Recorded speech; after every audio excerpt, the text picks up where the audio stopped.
தமிழ் திருக்குறள் கேள்வி பதில்களை நோட்ஸாக பார்க்கலாம். திருவள்ளுவர் 2000 ஆண்டுகளுக்கு முற்பட்டவர். திருக்குறள் 3 பிரிவுகளை கொண்டது. அவை அறத்துப்பால், பொருட்பால், இன்பத்துப்பால். திருக்குறள் 17 கீழ்க்கணக்கு நூல்களுள் ஒன்று.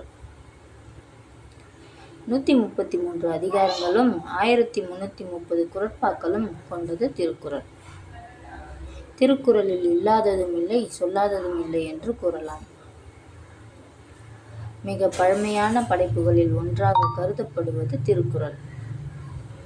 100க்கும் மேற்பட்ட மொழிகளில் திருக்குறள் மொழிபெயர்க்கப்பட்டுள்ளது.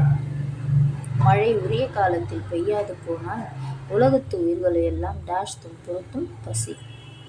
ஈன்ற பொழுதின் பெரிதுவக்கம் தன் மகனை டேஷ் என கேட்ட தாய், சான்றோன் என கேட்ட தாய். மக்களுக்கு மகிழ்ச்சி தருவது டேஷ், அறிவுடைய மக்கள். இனிய உளவாக இன்னாத கூறல் கனியிருப்ப காய் கவர்ந்தற்று. அன்பிலார் எல்லாம் தமக்குரையர், அன்புடையார் என்பும் உரியர் பிறர்க்கு. இந்த 2 குறளையுமே மனப்பாடமாக பார்த்துக்கோங்க. ஒருவருக்கு சிறந்த அணி இன்சொல்.